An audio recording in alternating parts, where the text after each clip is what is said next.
We now move to the Office of the Ombudsman, Attorney Ravello or Attorney Batu. Do you have any presentation or opening statement? Magandang umaga po sa lahat. Good morning, Your Honor. Good morning, Honorable Chairperson. Wala po kaming presentation, but we also have a report. Without going into details po, as doing so might jeopardize our ongoing investigations. But I'm going to report on the complaints received by our office from 2025 and to 2026. So for 2025 po, we have cases under fact-finding investigation totaling to 124. And for 2026, meron po kaming fact-finding investigation totaling to 209. And meron din po kaming undergoing preliminary investigation and administrative adjudication for 2025. 29 po yun, and 2026 meron pong 5. As to the cases filed in courts, for 2025 meron pong isang na-file sa lower court, and then for 2026 tatlo po. 2 sa Sandigan Bayan and 1 with the lower court. Attorney Bato, quick question lang kasi the people are wondering, parang sobrang bagal na umusad. I mean, the Ombudsman, the Office of the Ombudsman, even the Office of the President was saying, and people are waiting na we want proof na the government is moving and serious in this investigation. Wala pa pong lumalabas. Isa pa lamang po nalabasan ng warrant. Actually, 2 pa lang. The former Senator Revilla and then Senator Jinggoy. The question now of the people is like, kailan po kaya lalabas yung ibang mga warrants? Meron na po bang palabas? Because we keep on investigating, we keep on parang puro tayo kwento, pero ala nang pong kwenta, ala nangyayari. Kaya people are really waiting na if this government is serious in its investigation, may mangyayari, then can we expect soon na meron po mga arrest warrants the Sandigan Bayan will issue, I mean, from your office, Attorney Bato? Your Honor, as these cases are already undergoing preliminary investigation and administrative adjudication before we're going to file the necessary information with the appropriate court. So, I'm not at liberty to say kung ano na po yung mga for filing sa courts or ano na po yung mga kung sino-sino po yung pa-file na ng mga information sa courts. Go ahead, Senator Bam. Maraming salamat, Mr. Chairman. This question is for the Ombudsman. Ito pong mga affidavits ng ating 18 former bodyguards po ni Zaldico, ito po ba iniimbestigahan rin po ninyo? Kasama ba ito sa nabanggit nyong for fact-finding or preliminary investigation? I'm not at any liberty to say that, pero from what I know, from my personal knowledge, kasi ako po yung OIC ng Central Records Division, when all documents addressed to the Ombudsman or filed with the Office of the Ombudsman usually undergo evaluation po kasi. So when it was evaluated by our lawyer evaluators and reviewed and approved by our officials, we sent a notice to Attorney Baligod saying that what the office requires is yung tigi-isa pong affidavit for the Marines to declare or to state their personal knowledge dun sa mga statements Hindi nila. po yung kolektibo? Yes, kasi Okay. parang collective, isa lang po yung joint affidavit nilang lahat. So when it was evaluated, sabi po nung lawyer evaluator namin, and then it was reviewed and approved by our officials na parang hindi pwedeng lahat sila, iisa lang ang sinasabi. Kasi yung mga sinasabi nilang dinala nila, ilan lang naman doon ang nandun na present. So others hindi naman din present. So they cannot have a collective affidavit. Okay, so kung kumbaga po, siniseryoso ninyo itong mga aligasyon na ito at nag-next step kayo, which is to ask for individual affidavits. Tama po yun, Attorney Batu? Yes, Your Honor. At nakapag-submit ba ng individual affidavits? As far as I know, wala pa po. Okay, kasi dito po sa Blue Ribbon, many of our resource persons have been here for months already. Marami ho talagang paratang. Maraming nabibring up, no? Kadalasan po, mga kasama rin po namin sa legislatura. Kasama namin dito. Pero ang expectation po namin, merong further investigation yan. para malaman may corroborative evidence, may further investigation. At syempre po, marami ho dito, maraming sinasabi, marami ring denial, pero yung pinaka mainam talaga, kung talagang totoong iniimbestigahan itong mga to at manggagaling mismo sa mga ahensya, kung meron ba talagang bigat ito o wala.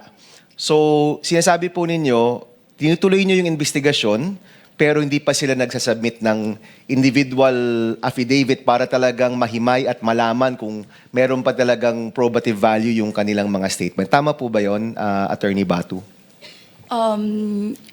Your Honor, basta upon evaluation, we required the handling lawyer, si Attorney Balicod, to please submit individual joint affidavit of the Marines. Kung makapagbigay po sila ng individual affidavit, o kaya ngayon, kung pumunta po sila dito, may kanya-kanyang testimonya under oath, at nakuha po nyo yun, ano po yung responsibilidad ng ombudsman? Hindi ho ba para imbestigahan pa rin po yan at hanapin yung katotohanan?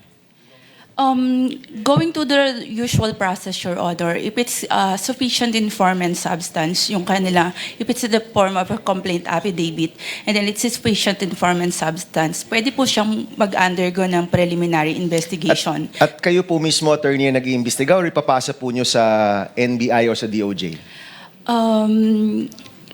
Kami po, pwede po namin investigahan diretso yun. Preliminary investigation din po kasi we have our bureaus doing that. Okay, so in usual practice, kapag may mga bagong impormasyon, ano po yung proseso po ninyo? Do you forward it to the other agencies for further investigation or kayo mismo yung nag-iimbestiga?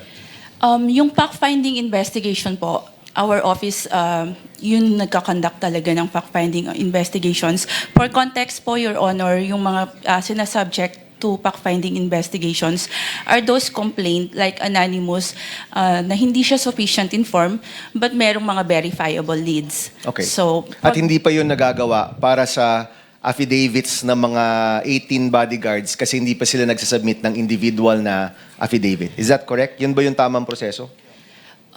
so yun po ang last namin sa kanila evaluation is for them to submit individual affidavits. At kung makapag-submit po sila, ano po yung magiging susunod na proseso doon? It will still be subject to evaluation, Your Honor. So, kasi we'll still check kung kumpleto siya, like I said, kung sufficient in form and substance that can go through directly to the preliminary investigation. Kung hindi naman, we can forward it to the Field Investigation Office for the conduct of fact-finding investigation. Pero hindi pa...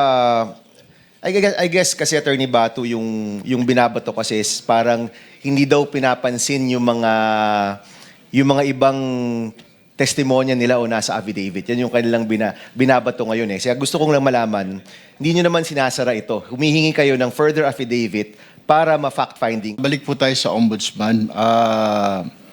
Para po sa mga isasagawang susunod po na pagdinig, ano po pong mga data o impormasyon na kailangan pong ibigay sa inyo ng Blue Ribbon para titibay po ang inyong investigasyon? Do you need any more documents, pieces of evidence from the Blue Ribbon? O sapat na po yung naibigay po ng chairman's report sa inyo, sa ombudsman, lahat po ba ng cases na kailangan po ninyo? Kasi I believe na ibigay na po ng dating chairman, Chairman Lacson, sa ombudsman po yung kanyang report. Thank you, Your Honor. But the Office of the Ombudsman will always welcome po yung additional pieces of evidence and additional testimonies if ever meron po. Also, yung mga COA reports po kung meron din na makukuha from the Senate Blue Ribbon Committee, that would help a lot on our ongoing investigations. Pero kung the same issue pa rin po, actually, what I mean to say, pag may lumutang ho dito, may akusasyon na naman sa isa doon sa mga senador na napangalanan na po, na isubmit na po sa report, may dadagdag lang po na ebidensya or pareho pa rin po, pero ibang tao. You get what I mean? Isang tao po inaakusahan, pero nakasama na po siya doon sa chairman's report, pero ibang tao naman ito nag-aakusa, pero the same case naman po. I-entertainin pa rin po ninyo, di po ba yung ebidensya or kailangan nyo ng bagong ebidensya na naman because different person itong nag-a-allege po na nag-aakusa? Kung bagong complainant po yun, Your Honor, hindi naman po magbabago yung investigation namin. What the office usually do is parang kinoconsolidate namin yon dun sa naunang complaint against the same, say, lawmaker or senator or congressman. So, i-consolidate lang namin yung another complaint coming from a different complainant. So, pero yung mga pieces of evidence, yun din po yung magagamit po. Pero po pwede po ba na sabihin na lang na idiretso na lang sa ombudsman? Kasi po kung dito, paulit-ulit na lang ho tayo, hindi na po matatapos ang trabaho po ng Blue Ribbon at nakasentro lang ang investigasyon sa flood control. Baka naman po pwede kung same individual yon, isumiti na lang po diretso sa ombudsman para naman po hindi po redundant na. May investigasyon ko yung ongoing sa isang tao na ito. Kunwari si person A, may darating na naman na inakusan si person A. The same anomaly. Yung nga lang, may bagong tao na magsabihin na nagpaparatang.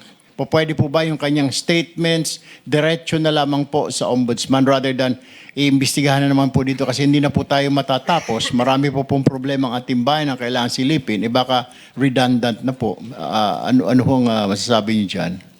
Your Honor, the Office of the Ombudsman, never naman yan nag-refuse to accept documents submitted to it. So, kung isasubmit po siya sa amin diretso, we will always welcome it. Kung isasubmit naman po siya sa Senate Blue Ribbon Committee, you can always endorse it to us. All right, thank you. Senator Raffy? Yeah, Ma'am Karen, nabanggit nga kanina ni Attorney Matibag ng NBI, karamihan doon sa 18 na mga tawag kong kargador, tawag nila bodyguards, na paiba-ibang statements, hindi tumatahi-tahi ng maayos.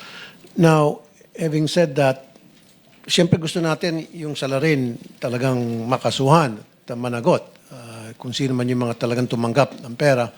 Now, how would you appreciate that complaints na being forwarded to your office na yung affidavit ay paiba-iba tulad niya sa 18 kargador?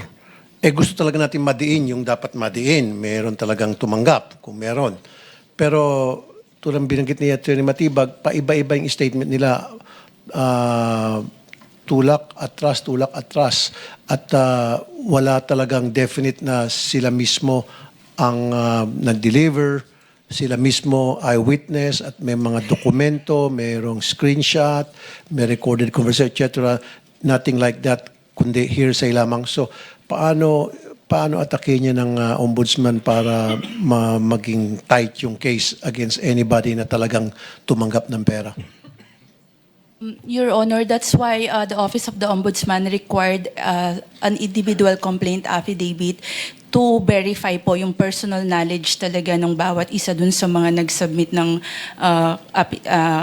affidavit. Kasi the office requires nga po na personal knowledge para upon evaluation, ma-check namin agad kung this can stand yung preliminary investigation or pwede namin siyang i-refer for further fact-finding. Unfortunately, kasi pag i-refer mo siya sa fact-finding, dapat po talaga may verifiable leads at hindi kami magkakandak lang ng fishing expedition. Okay. Yung sinasabi nitong 18 na sila talaga ang nag-deliver ng pera at walang ebidensya kung talagang pera ba yung laman ng maleta at hindi naman sila mismo ang nagbilang ng pera at walang matibay na ebidensya na meron silang pinag-deliver ng tao kung sino man yung tao, although we really need to know kung sino talaga at dapat managot. Ang dapat managot, I've been saying that all along. So, paano ang magiging appreciation nyo doon sa affidavit ng taong doon sa 18? Your Honor, kung matanggap na namin halimbawa yung kanilang individual affidavit, yung mag-submit na sila, siguro po ang magiging namin is like I've said, kung it can withstand po yung ng preliminary investigation kasi nga po meron na kaming bagong when it comes to conduct a preliminary investigation, prima facie with reasonable certainty of conviction din po. So kapag ang isang tao nag-issue ng affidavit na nagpaiba-iba na ng statement, at lumilitaw na wala pala siyang first-hand information, kundi nakuha lang niya o naipasa lang niya na sa kanya yung information na yun. So, doon pa lamang magkakaroon na ng problema sa credibility yung nag-issue ng affidavit na yun sa ombudsman. Your Honor, kasi nga po lahat ng mga complaints, nag-undergo yan ng evaluation. So yung mga nag-evaluate po sa amin are lawyer evaluators. And then yung evaluation recommendation nila is subject to review and approval of our officials. So based on, I do not have any personal knowledge when it comes to the affidavit ng Marines, but I signed the notice addressed to Attorney Baligod. That's why yun lang po yung binasa ko syempre yung notice. So, ang nakalagay po dun sa notice nga, dahil nga po hindi siya, it cannot be considered na personal knowledge na meron sila bawat isa dun sa 18 personnel na yun or people na yun. Okay. So, Last na lamang. On any other case, kahit na hindi dito sa 18, merong nag-submit ng complaint sa inyo with affidavit. Paano po approach yun? Once na na-receive niyo po yung isang affidavit against anybody, Your Honor, the usual process, ano yung mga hinahanap nyo opo. Usually, doon sa nag-submit ng affidavit? pag nag-submit po yan ng affidavit or ng complaint affidavit sa amin, Your Honor, dumadaan po muna yan sa verification to see kung meron siyang similar or earlier complaint na. So as na hindi siya magdoble-doble. So pag na-verify, say wala siyang existing complaint or previous complaint, similar complaint sa Office of the Ombudsman, it will undergo evaluation. Okay, doon sa evaluation, maghanap ba kayo ng pieces of evidence, hard evidence, to corroborate doon sa sinasabi niya sa kanyang complaint affidavit?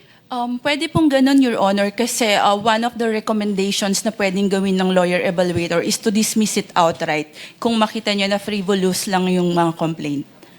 So in other words, maghahanap kayo ng ebidensya, like I said earlier, na mag-corroborate doon sa sinasabi sa affidavit. Kasi kung hindi, frivolous nga yun, sabi mo. Initial evaluation pa lang po yun, Your Honor, pero still ini-evaluate po namin siya kung yung sinasabi niya sa affidavit is supported by evidence. Okay, last na lamang talaga. So base po na sa mga narinig natin ngayon, lahat, doon sa sinabi ni Director ng NBI na si Attorney Melvin Matibag, paano mo po madidescribe yung testimony o itong pinagsasabi nitong 18 kargador? Your Honor, hindi ko po siguro pwedeng sagutin yan because I did not evaluate that Okay. affidavit.